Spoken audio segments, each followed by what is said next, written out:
మా సైదాపురం మండలంలో లీజు గడువు 50 సంవత్సరాలు పూర్తి అయిపోయినటువంటి క్వార్జ్ గనులన్నింటిలో కూడా అక్రమంగా మైనింగ్ చేస్తున్నారని వేమిరెడ్డి ప్రభాకర్ రెడ్డి గారు అక్రమంగా మైనింగ్ చేస్తున్నారని మా నాయకుడు అనిల్ కుమార్ యాదవ్ గారు అన్ని ఆధారాలతో సహా మీడియా ముందు వివరించడం జరిగింది.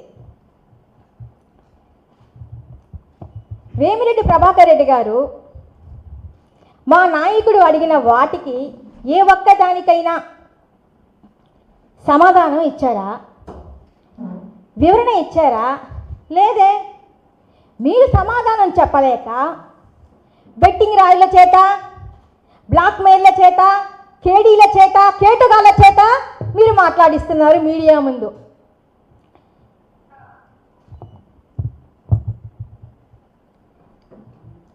ఈ బెట్టింగ్ రాయుడికి, బ్లాక్మెయిలర్కి, కేటుగాడికి వీళ్ళందరికీ సమాధానం చెప్పాల్సిన అవసరం అయితే మాకు లేదు.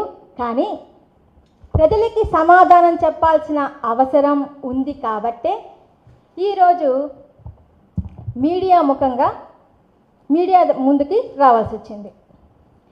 ఏ జాతి పక్షులు ఆ జాతి పక్షులకే వంత పారుతాయి అన్నట్లుగా అక్రమ మైనింగ్లో ఈ బెట్టింగ్ రాయుడికి సంబంధం ఉంది కాబట్టే, అతను కూడా భాగస్వామి కాబట్టే వేమిరెడ్డి ప్రభాకర్ రెడ్డి గారికి ఈ బెట్టింగ్ రాయుడు వంత పాడుతున్నాడు. మీడియా మిత్రులందరికీ తెలిసే ఉంటుంది బెట్టింగ్ రాయుడు ఎవరు అనేది. మూలాపేటలో ఏ వీధి అడిగినా, ఏ సందులో అడిగినా కూడా బెట్టింగ్ రాయుడు ఎవరో మీకు తెలుస్తుంది. ఈ బెట్టింగ్ రాయుడు మాట్లాడితే మా విపిఆర్ గారు అనిల్ కుమార్ యాదవ్ గారికి సమాధానం చెప్పాలా అని అంటున్నాడు. విపిఆర్ గారు ఒక ప్రజాప్రతినిధి, ఒక బాధ్యత గల ఎంపీ, ప్రజల చేత ఎన్నుకోబడిన ఒక బాధ్యత గల ఎంపీ స్థానంలో ఉన్నప్పుడు, ఎంపీగా తప్పు జరిగినప్పుడు, తప్పు చేసినప్పుడు ప్రజలు ఎవరైనా సరే ప్రశ్నించే హక్కు ఉంటుంది. ఎంపీగా సమాధానం చెప్పాల్సిన బాధ్యత వేమిరెడ్డి ప్రభాకర్ రెడ్డి గారి పైన ఉంటుంది. మరి ఈ బెట్టింగ్ రాయ్ గారి గోల ఏంటో నాకు అర్థం కావడం లేదు. ఇంకొక మాట, మా సైదాపురం మండలంలో వేమిరెడ్డి ప్రభాకర్ రెడ్డి గారు వేల కోట్ల రూపాయల్ని క్వార్జ్లో దోచుకుంటున్నారు.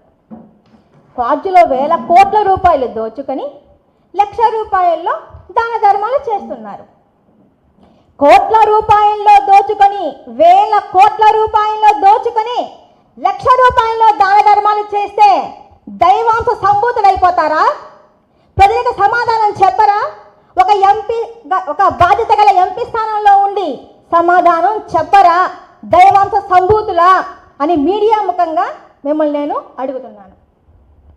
అందుకే అనేది రూపు ఒక డూప్ అలియాస్ కేశవ మా సైదాపురం మండలంలో 10 నెలలుగా ఈ మైకాంగాన్లన్నీ మూసివేయించి మా సైదాపురం మండలంలో మైకా పరిశ్రమల కింద ఆధారపడి జీవిస్తున్న వేలాది మంది కార్మికులకి, కూలీలకి పనులు లేక వారి కుటుంబాలు రోడ్డున పడుతున్నాయని అనిల్ కుమార్ యాదవ్ గారు మా సైదాపురం తరపున మాట్లాడితే, అదేమంటే పర్సనల్గా దానికి సంబంధించిన సమాధానం మీ దగ్గర లేకుండా మేము ఆధారాలతో సహా మాట్లాడితే దానికి సమాధానం చెప్పలేక అనిల్ కుమార్ యాదవ్ గారి పైన మాట్లాడుతున్నారు. ఇక బెట్టింగ్ విషయానికి వద్దాం. ఇక బెట్టింగ్ విషయానికి వస్తే ముఖ్యంగా అనిల్ అన్నకి ఈ బెట్టింగ్ విషయంలో నోటీస్ రాకముందే సిఐ దుర్గా ప్రసాద్ గారు ఈ బెట్టింగ్ రాయిని రూప్ కుమార్ యాదవ్ గారిని హైదరాబాదులో అదుపులో తీసుకొని వచ్చి కుక్కని కొట్టినట్టు కొడితే దాన్ని భరించలేక తాను కృష్ణసింగ్ దగ్గర తీసుకున్న 5 లక్షల రూపాయల్ని నాకు సంబంధమే లేదు బెట్టింగ్తో.